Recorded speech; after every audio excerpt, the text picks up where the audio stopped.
episode 135, Making a Difference.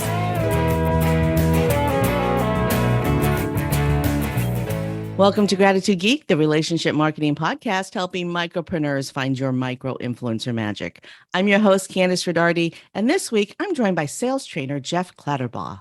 Jeff is a vice president and mortgage sales manager. He's been in the business for 25 years as a residential mortgage professional.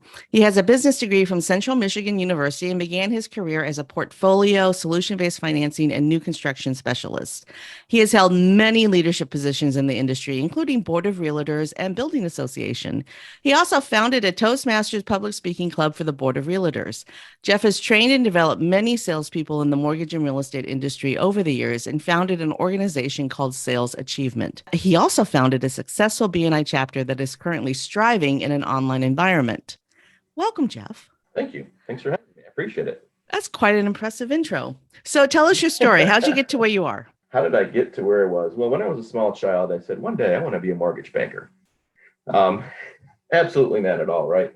So as I kind of went through my career and I started in a, I guess I would call it a real, career position, I started in the telecommunications business for a little while. And I had a great opportunity to become a leader in a position that really developed how to run a business, how to really help people develop and grow. And over my 5 years there, I really helped promote a lot of people into leadership positions, which made me very proud to see that growth and development. I kind of fell into the mortgage space about 25 years ago. I had a lot of connections in the industry. It was at a time when the market was really happening. And it was like, here's a great opportunity. And I came into it at a time with a lot of other people. And then we've had some roller coaster rides through that. And most all of those people have left. So I stuck in, hung in there during the hard times, made it happen, and went through a process to get myself in a leadership position at Independent Bank right now. So let's talk about sticking out the hard times. What do you think?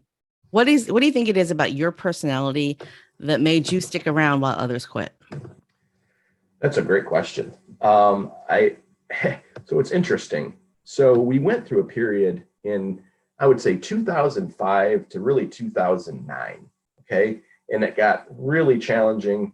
And as most of people can probably recall, the foreclosure market went through the roof. It was crazy. Houses were falling everywhere. The mortgage industry as a whole kind of collapsed. I actually had a real estate investment business at the time, which was brutal, right? And everybody was making decisions. Realtors were becoming inspectors. Mortgage people were selling cars.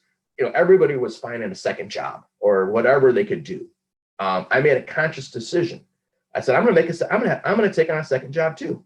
I said, from 8 to 5, I'm going to do mortgages. And then from 5 to midnight, I'm going to do mortgages. And that was my conscious decision. And it was just doubling down and grinding out. I think the biggest thing, and this is interesting, is to never give up. And that's easy to say sometimes. I look at the whole thing, and it was actually just a few years ago that I was having a conversation with somebody. And I realized at that time that I always knew I was going to make it through. Like, it was never even a thought that it wasn't going to happen. And it's hard to explain sometimes, I think. But it was that no matter what, I'm getting through this, whatever it takes, however long it takes. And it never crossed my mind that there was another option. So that's really the difference. Yeah. Quitters think that quitting is an option. Winners don't think quitting is an option. Correct. So there's an argument behind that too. So quitting doesn't mean walking away from something toxic. Correct. Quitting means quitting on something because you're not getting the results that you think that you deserve. Yeah. There's seasons. Yeah. There's seasons to change, but that's a difference between quitting something and giving up. That's a huge difference. Exactly. Quitting is giving up. Walking away from something that's toxic isn't giving up. It's Correct. self-care. Exactly. Very important. You know? Correct. You don't quit a job, you quit the toxic people that you work with.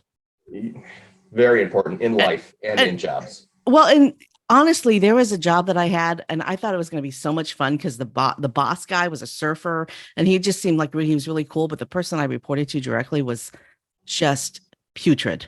She was Yeah. so toxic. I lasted 3 days, 3 days, Yep. and I thought I was going to really love that job. Isn't that a shame? Mm-hmm. Yes, but that's a different type of decision, right? That's the correct decision to say, okay, this path isn't what I thought it was. There's a better path for me. Mm-hmm. Yeah, and I went on to work for the North Face after that, so it was the best thing I ever did. Oh, good. Quitting that job was because then I worked for the best company to work for at the time. I can't say if the North Face is still the best company to work for, but back then in the early 90s, oh my God, it was so much fun. I loved that job, and it really laid the foundation for everything in my future. I learned so many lessons from that business. Okay, so you founded a BNI chapter that's currently meeting online, and I Yes. joined that chapter, so that's how you and I met through BNI. Absolutely. Yep. And right now, the world is going through this crazy thing where some people are saying, "Oh no, we're going through a recession. It's a recession. Oh, doom and gloom." And Ivan Meisner, who is the founder of BNI, he says that he refuses to participate in a recession. So unpack that. So that's a great point, right? And so you can make a decision in anything you do, right? And to Ivan Meisner's points, deciding not to participate in the recession, right? You can make excuses, or you can make money. You can't make both. So you just have to make a decision to dial into your strengths. So we started this chapter, and it's been a while, right? I mean, it's been like 10 or 12 years since this organization was founded. And the name of the chapter is Michigan Business Leaders. And the reason we chose that name back then was to kind of be the forefront and really be an example for other chapters. And we've done well over the years. And this new change that came was a great new opportunity for us. And I really got to give credit to the current leadership team and everything they've done. It's been awesome. And I had a little fireside chat with them a few weeks ago. And I was like, you know what? The baton has been handed over. And I feel like the leadership team has really stepped up and made a difference, taken this online program and made it stronger, made a better outreach to more people, and really has been an example in Michigan, which is what Michigan Business Leaders was started for. That's a sign of a great leader, somebody who is willing and able to pass the baton when necessary. When someone comes along that can take the thing that you started to the next level, and you know that you don't have the right skill set for that, but you're okay, that's true leadership. So people who hold on to leadership long after they are no longer an asset to the company that are not good leaders. Yes. You know, speaking of leadership, let's talk about John Maxwell. Aren't you a John Maxwell trainer? I am. How'd that come about? What's that story? And how has it helped you in your career? Great. Great series of questions there, really. So I started dialing into some John Maxwell material early on in my career and followed a lot of his teachings and books. And I really resonated with the value, right? And to John Maxwell's, one of his core principles is that everything rises and falls on leadership. And it's so true, right? If you look at the leaders of a country, of a company, of an organization, you know, their decision, their vision, right? Their ability to build a culture, their ability to develop and build people is so important. And the direction of an organization or a country is going to be determined by that. And I think that's so valuable. I started taking the principles and helping myself as becoming a sales manager, as a leader in the industry. And then I started teaching the courses to the real estate groups, to the other organizations. And then John Maxwell came out with a certification program. And I said, well, this is great. And I went and got dialed into some great people who really understood further what to do with it. And it's just really helped me look at the important aspects of being an authentic, being a servant, being a giving leader. And it's really changed my dynamics of doing things. Probably one of my favorite quotes is from John Maxwell is, "Follow me, I'm right behind you." That is a great quote. So let's talk about giving back and making a difference, because I think that by paying forward the information that you've learned as a John Maxwell trainer, you are making a difference. So what else have you done that helps make a difference in the lives of other people? Or how do people do that? You know, there are people Yeah, out there who want to know, I want to make a difference, but then they don't. So what's that mindset about? that's interesting. So there are a couple different things with that. I actually had an opportunity this last weekend. I met Gary Vanderchuck in a small group setting. Okay. And if you're on social media at all, you know who Gary V is, right? And the question that was posed to him was, how do I make a bigger impact in kindness? Or how do I make a bigger impact with people on a more global scale or a large scale, right? And that was kind of the conversation we were having. And I think the point of this really is you start with one person at a time. And if you have a conscious awareness of the people around you, your friends, your family, your coworkers, your business connections, how do you add value to people one person at a time? And that's the best way to do it, is just have the heart to say, I want to reach out and make a difference with people. And be aware of what people are doing, asking questions what they need, and how do you help them fill those needs? I've got a friend that's a pretty big name in the Metro Detroit area who does a lot of coaching and developing of other people. And I realized, he didn't have that person in his life. Everybody came to him for things. And I approached him. I said, let me help you. I will be your coach weekly, in and out, to help you develop the process you need to do. So it's just looking for those things a little at a time. One baby step at a time. So, Yeah. do you get caught up in the idea of when you offer somebody to help them that they don't want the help? What do you do when that happens? Love them where they're at. Yeah, good answer. Very good answer. Love them where they're at. Very good answer. Okay, let's talk about sales achievement. What's that do, and who do you help? So Sales Achievement was an organization that I started, and the whole premise behind it was to bring different aspects of personal growth, business development, and just help my existing business partners and help new business partners. And it's based upon working and bringing people together. It's based on bringing in a speaker, a trainer, to help in certain aspects. It could be social media, it could be marketing, it could be leadership development, it could be sales skills. And we brought all of those different people in, right?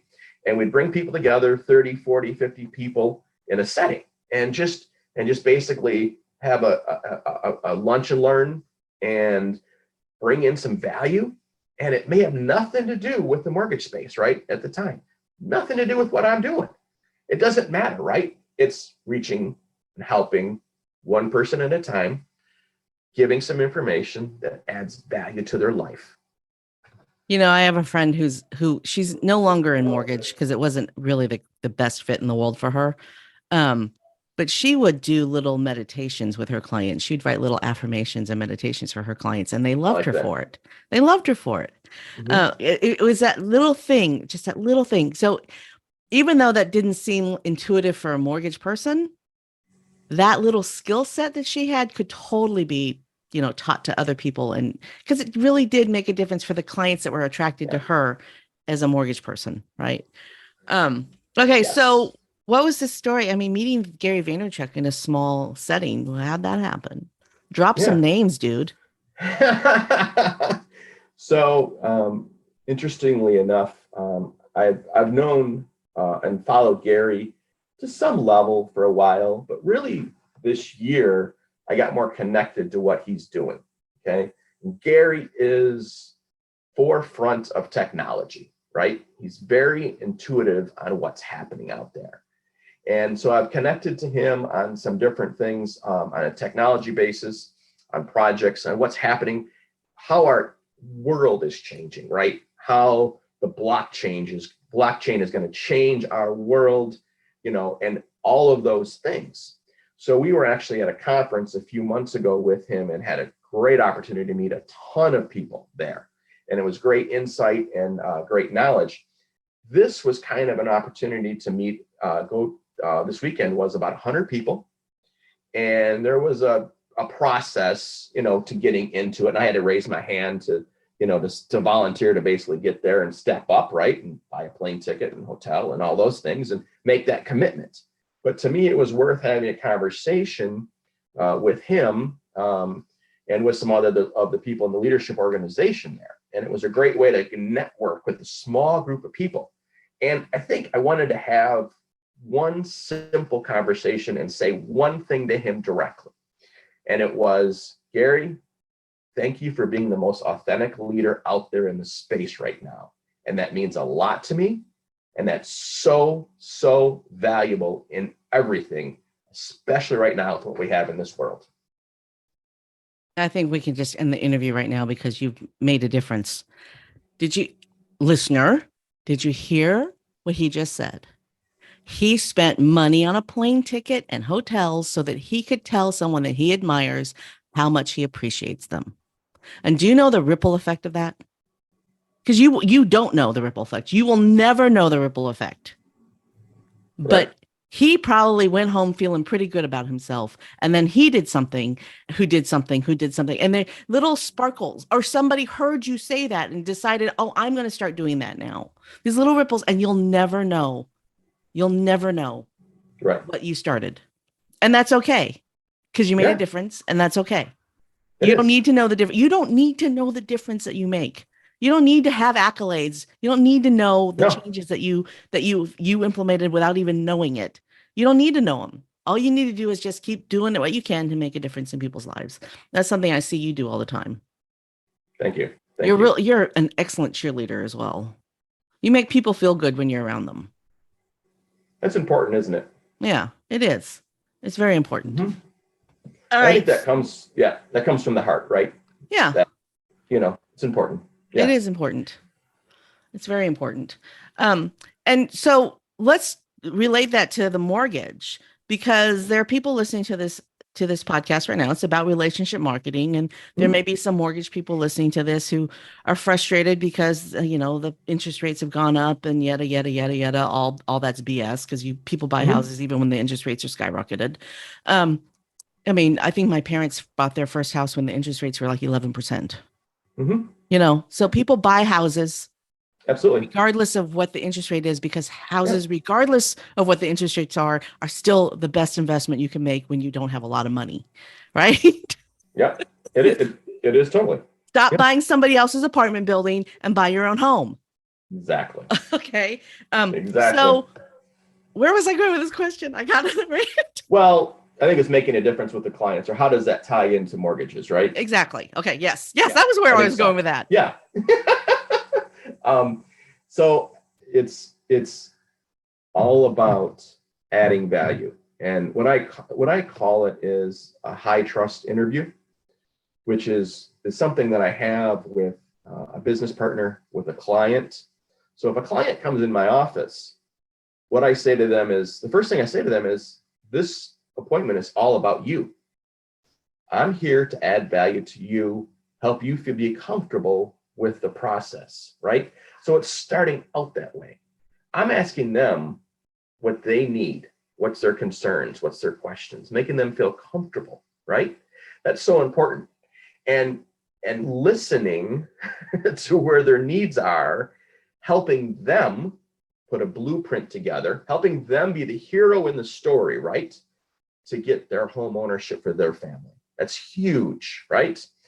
And then continuing with that, building relationships. Salespeople sometimes are just trying to find the next deal. Hey, guess what? You've got people you know, like, and trust already. Dial into them. I do birthday calls all the time.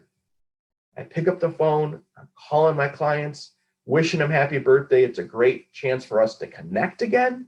It shows that I care. It's a great way to just build a relationship. And then we do, a gratitude letter. So we do it every year at Thanksgiving. We do a gratitude letter that says, I appreciate you, period. And here's just something you can put on your fridge. Here's something you can put on your office space. Here is 10 just gratitude quotes or thoughts or ideas for you to have, right? We do a Santa Claus letter. We send out to our database. If you've got a kid, a grandkid, a niece, a nephew that wants to get a letter from Santa Claus from the North Pole, let us know what little Timmy likes to do, and we'll send a personalized letter to him at Christmas time, right? It's just connecting, touching points, just doing the extra. That's a brilliant idea, the Santa Claus letter. I love that. So I want to talk about SendOutCards for a minute because I have a great story that relates. So SendOutCards is a greeting card and gift platform that I've been using for over 10 years. It's what pays for this podcast. And the commissions that I earn pay for me to be able to do this podcast without having sponsors. So we could say that it's sponsored by SendOutCards, but it's not. Anyway, there is I believe he was a mortgage professional. And this story is a couple of years old, and I cannot remember his name, but he was from Arizona. Anyway, he started using SendOutCards, and he decided to take his entire database and send out a holiday card to his entire database, including people he hadn't been in touch with for over 5 years. So I'm just going to say 1,000. He sent out 1,000 holiday cards, right? These are made up numbers at this point. Okay.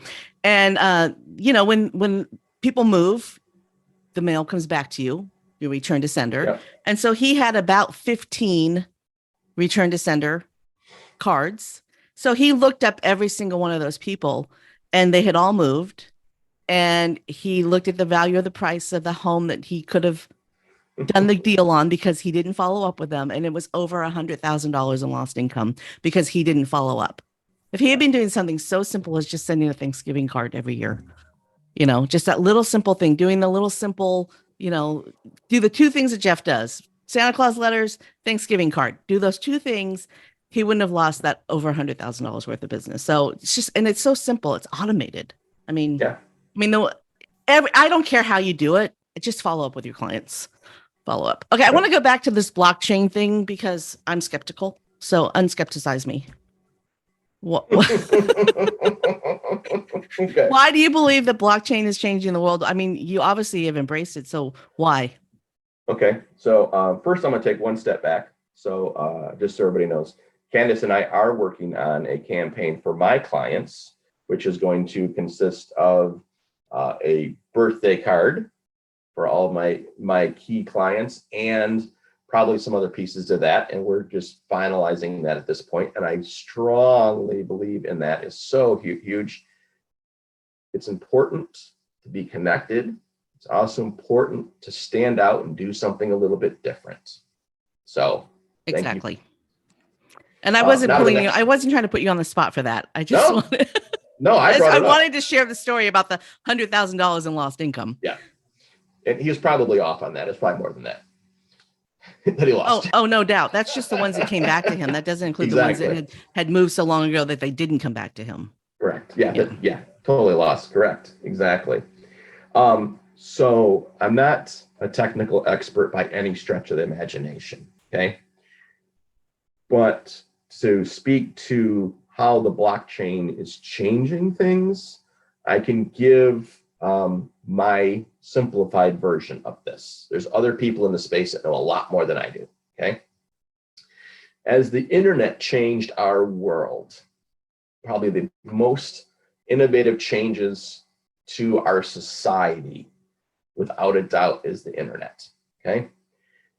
The blockchain is taking things to the next level and will probably have even more of a significant change on things, okay? So the blockchain basically ties everything together. If you look at where it's at now, as a cryptocurrency, and it's Bitcoin or Ethereum or something of that. It's created a currency that is tracked, period. One story was when Ukraine was starting, when the war was starting, they couldn't get funds into Ukraine. The blockchain could get Bitcoin to people to help out. So it's beyond the scope of just a simple currency. It has a lot more to it.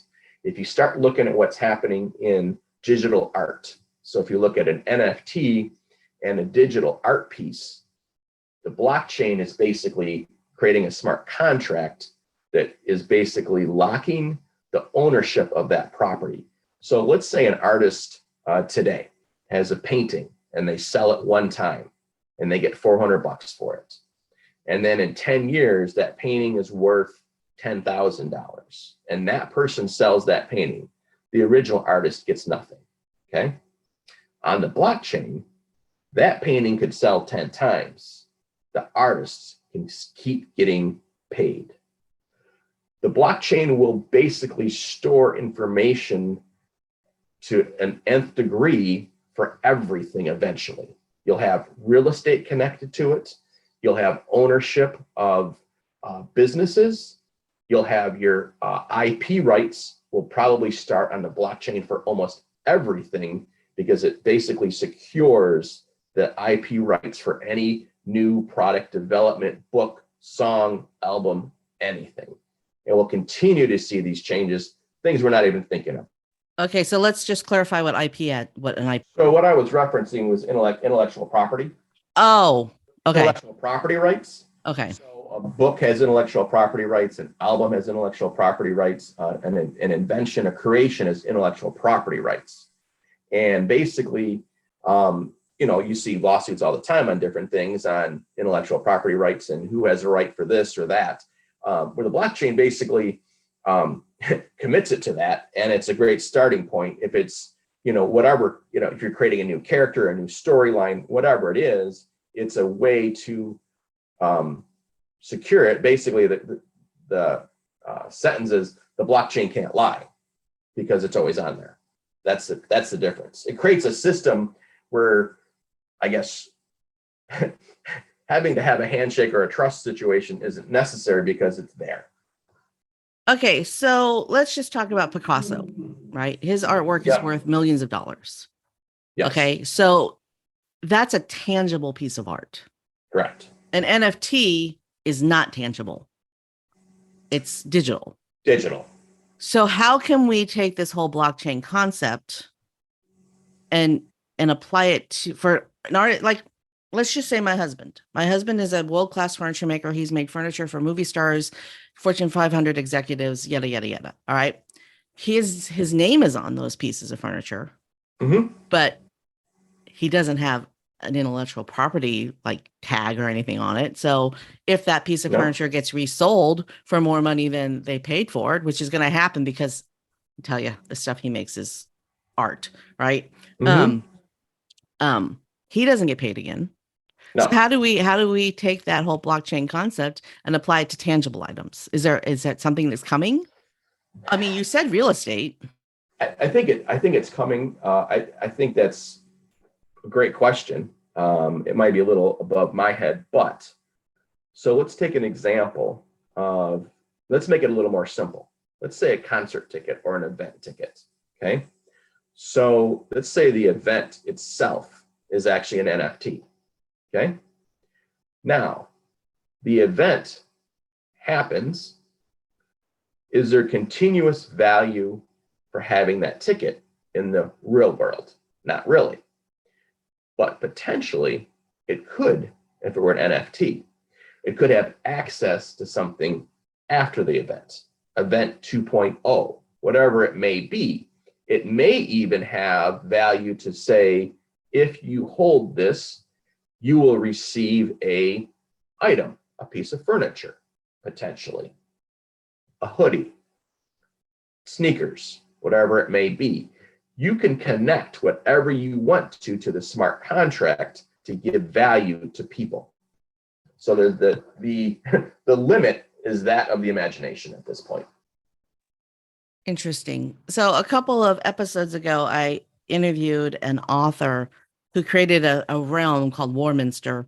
And that realm, Warminster, is being turned into a video game on the Melderverse, which is basically it sounds like blockchain because they're Yeah, going to, give you the opportunity. If you do something in game, you can go into a store and you can get something for free inside the store. correct.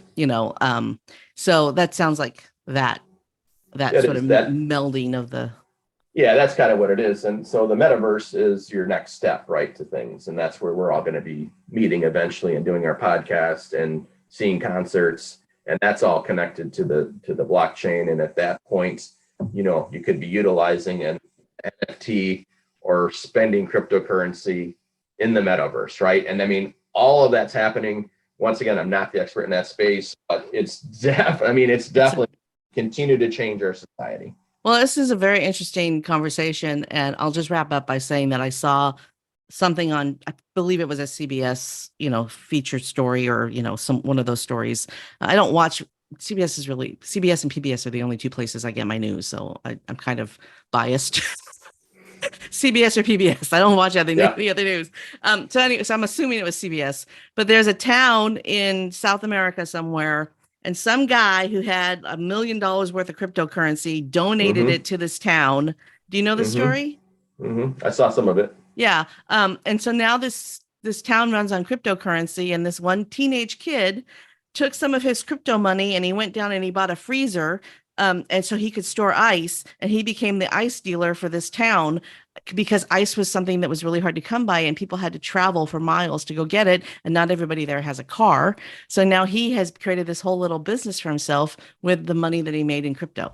So Mm-hmm. okay, I can see where it's going. I'm just still skeptical. Mm-hmm. And Like, like any new innovation, it'll continue to evolve. It'll continue to change. We'll continue to have conversations about it. It'll be more mainstream.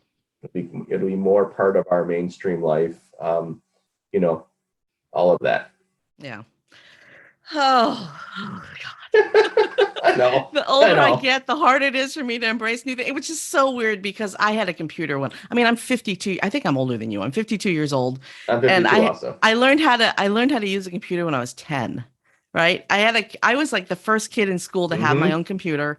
We Yeah. never did video. My father never would let us have a video game console. Right. So we didn't have Pong, but we had a Yeah. computer. Right. You Yeah. know? And then I was like on America Online when nobody else was on America Online. Yeah, I even did internet before America Online. You can get on the internet through what were they called, message boards? I think they were called message boards. So I did that I think so. even before. I mean, so I've always embraced new things, but I don't know this blockchain thing. I'm still skeptical. I'll tell you something. So I'm 52 also. I'll tell you one of the things that I've learned quite a while ago is the importance of learning from the youth, and being understanding that people that are 20 years old or 30 years old, they grew up with the internet. They grew up with technology. It's a natural fit for them. At 52, for me, it's not a natural fit. But I'm smart enough to know that it's important to listen, to learn from them. And there's a lot of value there. And people that get in their own way and have an ego or have a problem with doing that are going to miss out, in my opinion. And that goes for not only just technology, but a lot of things in life. I agree with you on that point, and I'm about to get political, but that's okay. It's my show. I mean, why are people who are in their 70s and 80s trying to make decisions for people in their 20s and 30s? Why don't we listen to the 20 and 30-year-olds? Why don't we help them build the world that they want? So we definitely need refine or better structure for how decisions are made and processed in our country. Yes, No, it's not just our country, though. It's the whole world. it is. It's Yeah, the whole world. yeah, But yeah, I have absolute complete confidence in the 20 and 30-year-olds of today. yes. I think they're going to build a world that is phenomenal, and I can't wait to see what they do with it when I'm older. They are already, and we're just not all aware of it yet. Yeah, exactly. And I'm this skeptical person about the Yep. blockchain. If I was 20 years younger, I'd probably be a cryptocurrency millionaire, right? Mm-hmm. Let's talk about successful network and relationship building, and then we need to wrap up. Yeah. So, as a person who likes to make a difference in people's lives, how do you take that concept to your networking and your relationship building? Uplifting people is so important. Um, and the greatest exercise you can do is to bend down and lift others up, and I think that's important. If I'm at a networking event or having a conversation with somebody, first thing that I'm going to do is uplift the other person. So just for an example, let's say that our mutual friend, Sean Riley, sends me a client, okay, to help them with a mortgage.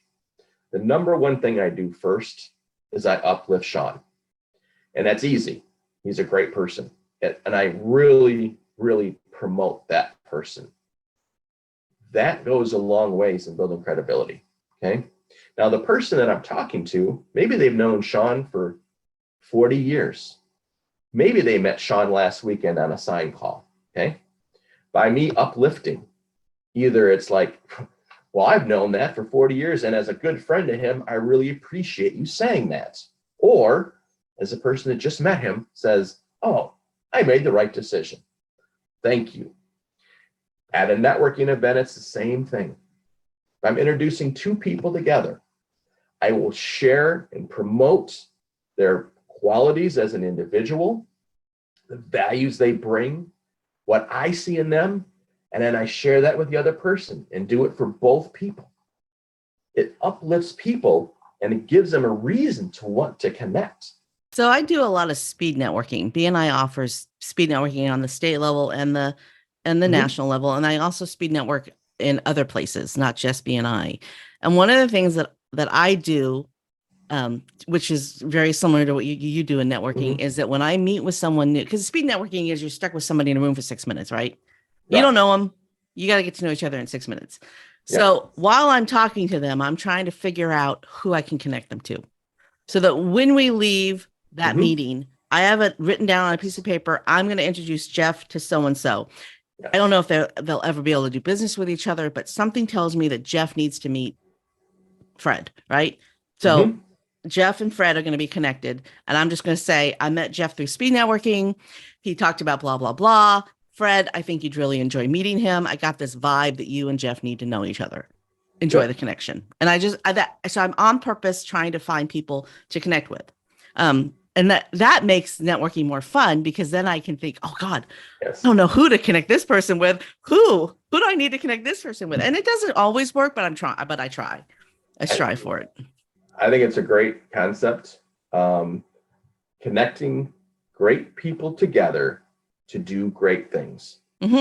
It's just that simple. And I've even said that to people. Like, I'm not exactly sure how you two fit, but I'm going to connect some great people together and see what great things come out of this. Right? That really is just that. It's just the mindset of wanting to help other people, and it will work out.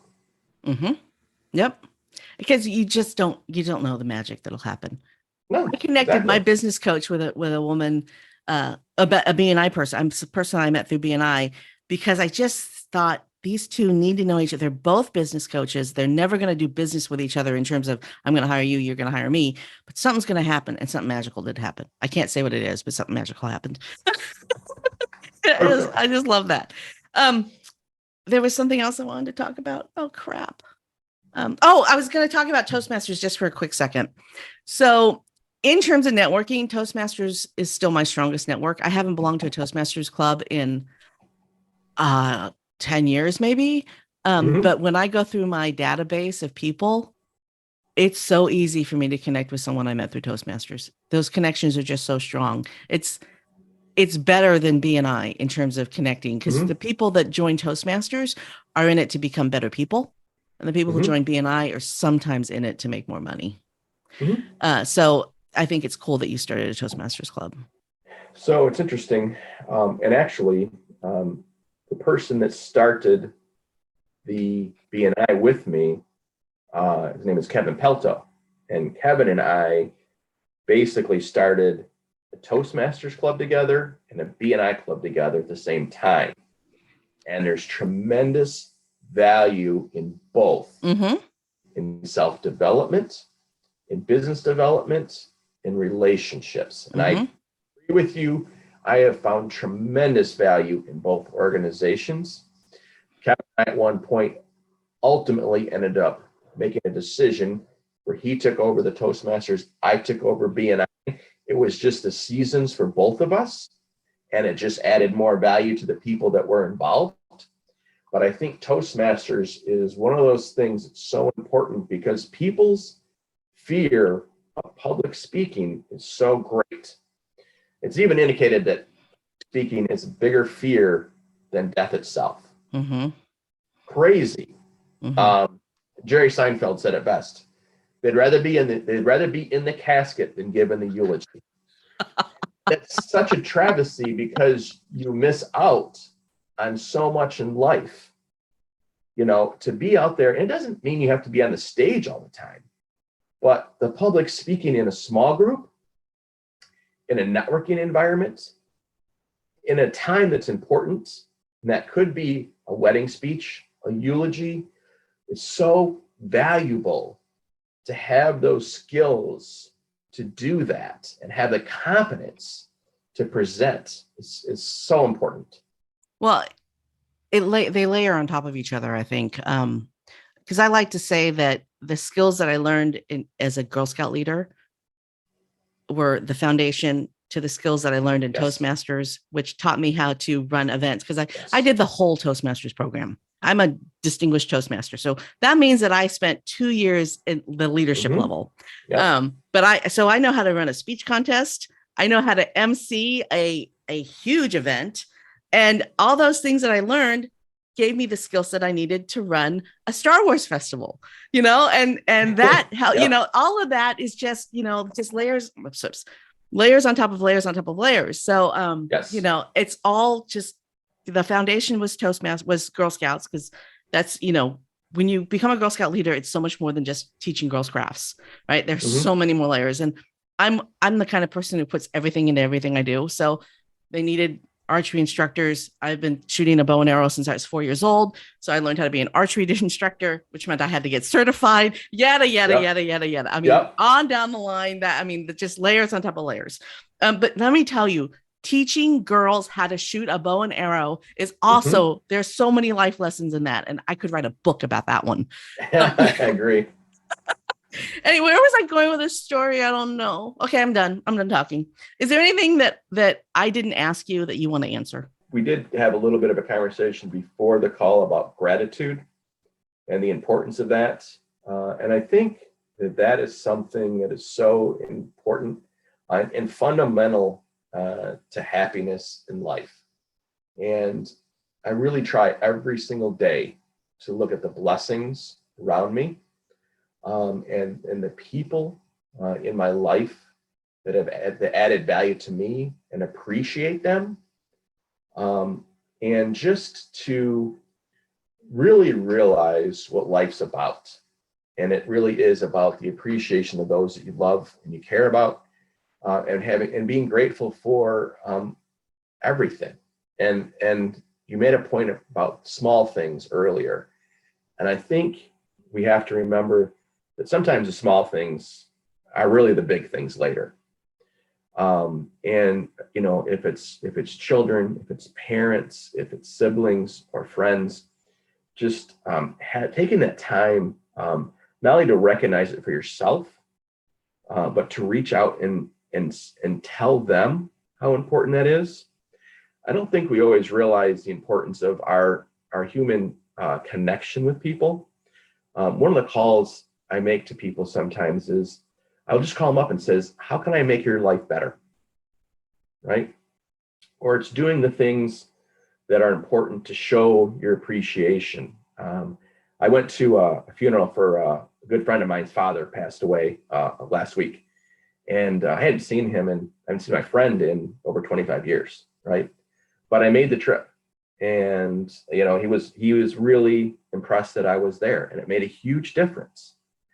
And his mom came up to me, and tears in her eyes, of course, and she gave me this big hug, and I haven't seen his mom in 30 years. And she's like, "It's so important that you're here today. That means so much to us," right? And it was really.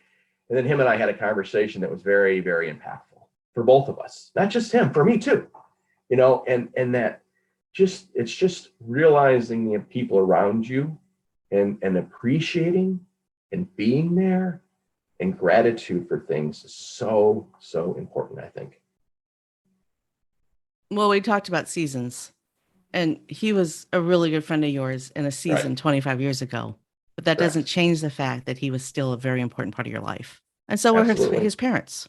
Absolutely. I mean, 25 years ago, you were in your early 20s. So, no, you were in your mid 20s.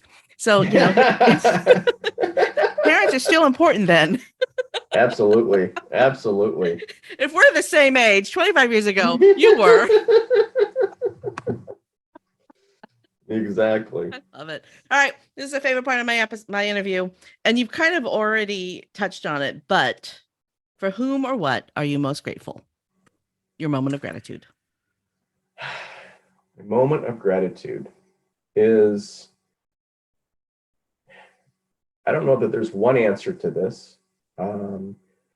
So my gratitude goes to my partner in crime, Julia Brim, and her little dog too, Ruby Claire.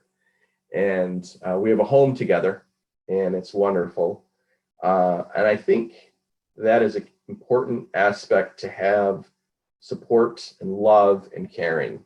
I'm also very grateful for my family, and my family by either blood or by choice is very important to me. Thanks for joining us this week for Gratitude Geek, the relationship marketing podcast, helping micropreneurs find your micro influencer magic. Your time is valuable, and I am ever so grateful that you chose to spend your time with us today. Be sure to check the show notes at gratitudegeek.com, episode 135, for links to all the groovy resources mentioned today, and of course, to connect with Jeff Clatterbaugh. And while you're there, why not subscribe to the show on Audible, iTunes, Stitcher, or any of your favorite podcast players. Our theme music is track 14 by Rev Brock and Sololi. I've been your host, Kandas Redarty. Join me on my mission to spread gratitude, sow seeds of appreciation, and harvest a bounty of generosity and kindness. Stay groovy, my friends. I know we can make it easier than they can. We can make it better than before. I know we can make it easier than they can. We can make it better than before. Some things just can't be ignored. Stay groovy, my friends.